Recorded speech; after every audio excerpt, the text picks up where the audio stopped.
I look forward, Mr. President, to talk to you about, obviously, Afghanistan, which is a big issue for us Pakistanis, because stability in Afghanistan means stability in Pakistan. We also want to talk about all three neighbors, Afghanistan, India, Kashmir, and of course Iran. We will discuss the situation there, because all three neighbors of Pakistan. He lives in a very friendly neighborhood. I mean, as if there are not already enough challenges. Mr. President, after your last meeting with the Prime Minister, you offered to mediate between India and Pakistan over Kashmir. And since then, the situation has gotten more complicated, and India continues to deny or accept any mediation. So where does the offer stand now, and don't you think it would always stand? If I can help, I would certainly do that. And it will be dependent on both of these gentlemen. One without the other doesn't work if you're going to do mediation or if you're going to do an arbitration. But certainly I would be willing to help if both Pakistan, let's say, and India wanted me to do that. I am ready, willing, and able. It's a complex issue. It's been going on for a long time. But if both wanted it, I would be ready to do it.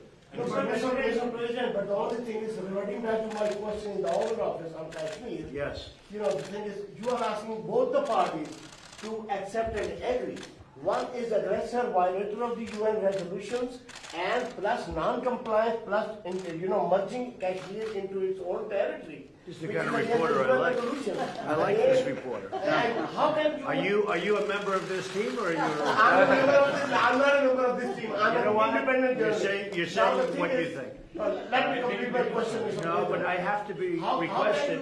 How can you make an aggressor and an aggressor meet and the violation of the UN resolutions? Very fair question or statement. Let me put that one down as a statement, if you don't mind.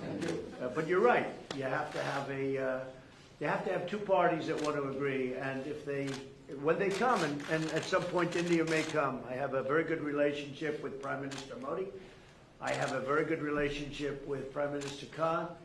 And if at any time they say, we have some points that we think we can maybe iron out, I think I'd be an extremely good arbitrator. I've done it before, believe it or not, and I've never failed as an arbitrator. I've been asked to arbitrate disputes, pretty big ones from friends, and I've done it in a good, successful fashion. If I can be of help, you know that. If I can be of help, let me know. But you'd have to have the assent also from the other side.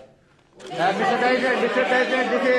President, Mr. Johnson has now called for a new deal, just momentarily for a new Iran deal. This is the first time he's called for that. I wonder what your reaction to it, and have you discussed that with him? Well, I think that's why he's a winner. That's why he's a man that's going to be successful in the UK, and I think that's good. You're talking about Boris, yes, right? Boris is a man who, number one, he's a friend of mine, and number two, he's very smart, very tough. And he does want a new deal, because the other deal was ready to expire. It was a very short number of years left. All that money paid and wasted. You didn't have the right to inspect the appropriate sites. You were looking at sites that would never be used to create nuclear. The sites that they would use, we weren't allowed to inspect. What kind of a deal is that? And ballistic missiles. They're allowed to test ballistic missiles and other things. But one of the biggest things is the fact that the agreement is going to expire in a very short number of years. And what kind of a deal is that? We're dealing with countries. You have to go long term. So I respect Boris a lot, and I am not at all surprised that he was the first one to come out and say that. Mr. President, this is the first time. Mr. President, this is the first time. This is the first time. This is the first time. So this is Jazeb Ali from Airline News TV Pakistan. So this is the first time we get honest leadership like you in America. And in past, I agree with that. This is the first time you've had so in past, you've had a lot of dishonesty, and they've treated Pakistan very badly. So in past, people in my position have treated Pakistan very badly. So in past, I think that I wouldn't say Pakistan has treated us too well either, but maybe there was a reason. And in fact, I think there was a reason for it. So in past, you have said that you don't trust Pakistan. So when we have honest leadership, I trust Pakistan, but people before me didn't. But they didn't know what they were doing. So it's just one of those little problems in life. You know, you know what I do? I trust this gentleman right here. And I do trust Pakistan. I know I have a lot of Pakistani friends living in New York. They're smart. Great negotiators, by the way, in case you had any questions. They're among the toughest negotiators in the world. So you are bringing people. And you know what? It's all going to work out. But if I can help, I'd like to help. But I don't think you've ever had a president that felt the way I do in a positive way about Pakistan. I don't think you have. I've looked back and I've seen where it was. But I also have a very good relationship with India. I have a good relationship with both. So that if they decide to use that feeling among both, I think we can help out. But this has been a long-standing, this has been going on for a long time. So you're. Mr. President, yesterday on Share the Stage with PMO, he alleged that Pakistan is the hub of terrorism. Do you endorse that, or do you disagree with that? Because you said that Pakistan has made a lot of progress. Well, I really have been pointing much more to Iran. I mean, Iran, if you look at that's been really the state of terror. And I've been saying it's the #1 state of terror in the world. And the agreement we had does not cover that. It was not doing well. It was doing very poorly. And now Iran is doing very poorly. Iran is a different place than when I took over. When I took over the United States, when I became president, Iran was a real threat to the entire Middle East and maybe beyond. And now they're having very, very big difficulties, to put it mildly. So we'll see. Are you happy with the progress that Pakistan has made countering terrorism, particularly eliminating terrorism? I've heard they've made great progress, and under this leader, he's a great leader. I think he wants to make great progress because there's no solution the other way. The other way is only going to lead to death and chaos and poverty. It's all it's going to lead to, and he understands it. The Prime Minister understands it. Are you concerned about the human rights situation in Kashmir? About which? Human rights situation, human rights Sure, violations. I'd like to see everything work out. I want it to be humane. I want everybody to be treated well. You have two big countries, and they're warring countries, and they've been fighting. And I mean, I heard a very aggressive statement yesterday. I don't have to say that. I was there. I didn't know I was going to hear that statement. I had said, but I was sitting there, and I heard a very aggressive statement yesterday from India, from the Prime Minister, and I will say it was very well received within the within the room. The statement itself, that was a big room. There were 59,000 people. But it was a very aggressive statement, and I hope that they're going to be able to come together, India and Pakistan, and do something that's really smart and good for both. And I'm sure there's always a solution. And I really believe there's a solution to that.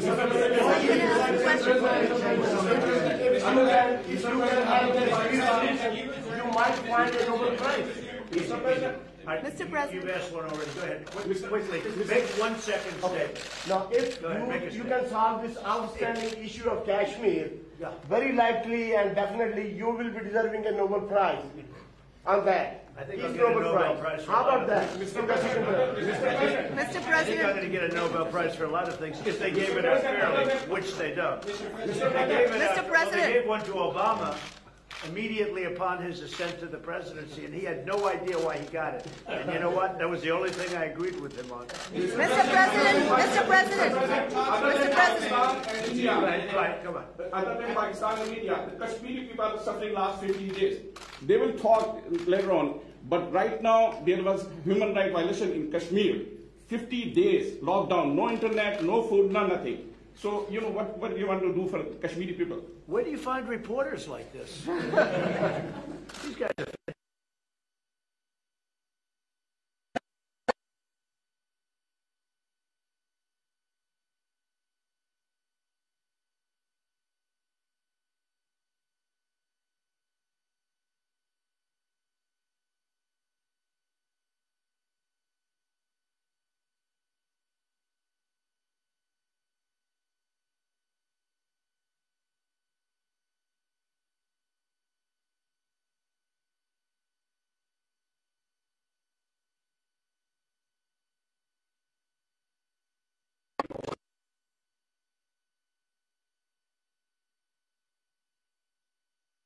with a little strength.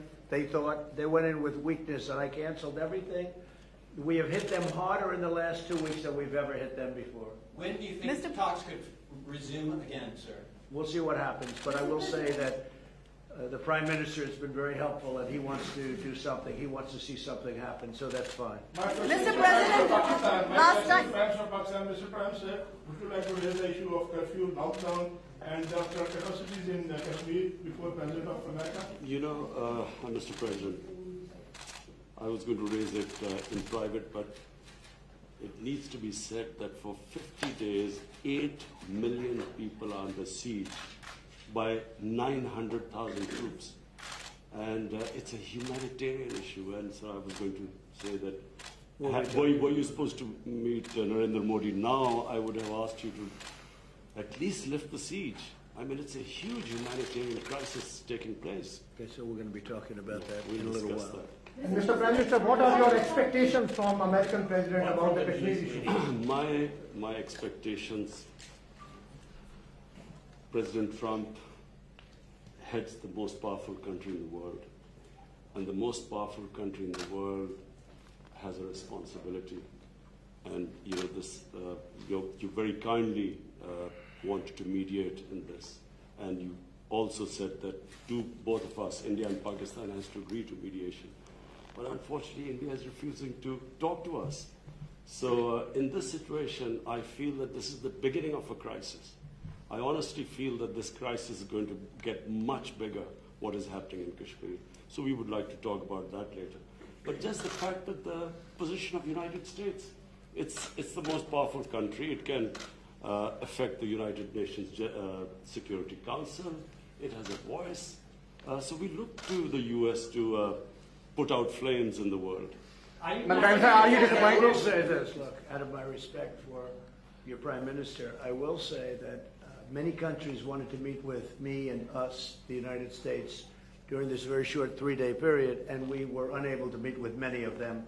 One of the countries I wanted to meet with was Pakistan and your Prime Minister, and it's an honor to be here with you. And I think you should let us start talking now, because but I do appreciate there's a tremendous spirit from your press. I don't see that with us.